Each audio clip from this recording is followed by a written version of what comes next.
டிஎம்கேலேருந்து நிறைய பஸ்ஸஸ் விற்று ரொம்ப ஸ்ட்ரைக் பண்ணிட்டாங்க. ஓ ஓடாத பஸ்ஸெலாம் இந்த பக்கம் இப்போ இந்த டைமில் போயிருக்கு.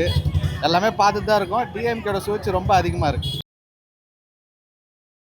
அண்ணா இப்போ தலைவர் வந்தாரு, அவரை பார்த்தீங்களா? உங்க தொகுதிக்கு வந்திருக்காரு அவரு, எப்படி ஃபீல் பண்றீங்க? பார்த்தோம். கொளத்தூர் தொகுதியில் கண்டிப்பாக வெற்றி நிச்சயம் இருக்குன்னு நினைக்கிறேன். கொளத்தூர் விஎஸ் பாபு அண்ணன் நிற்கிறாரு. கண்டிப்பாக அவர் அரசியல் ஆசன். அவர் இதுக்கு முன்னாடி நிறையா கட்சியில் இருந்திருக்காரு. இப்போ டிவிக்கில் இருந்திருக்காரு. கண்டிப்பாக அவர் ஜெயிக்கிறதுக்கான 100% வாய்ப்பு இருக்குது. உங்க தொகுதிக்கு வந்து தலைவர் விஜய் அவர் வந்திருந்தாரு, அவரை பார்த்தீங்களா? எப்படி ஃபீல் பண்றீங்க? பார்த்தோம். கண்டிப்பாக அவர் பார்த்தது ரொம்ப சந்தோஷம். என்ன டிஎம்கேலேருந்து நிறைய பஸ்ஸஸ் விற்று ரொம்ப ஸ்ட்ரைக் பண்ணிட்டாங்க.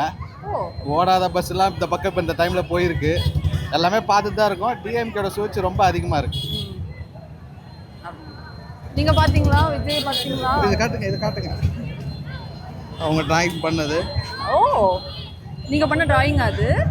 ஓ ஹாப்பியா? விஜய் அங்கிளை பார்த்தீங்களா? ஹாப்பியா?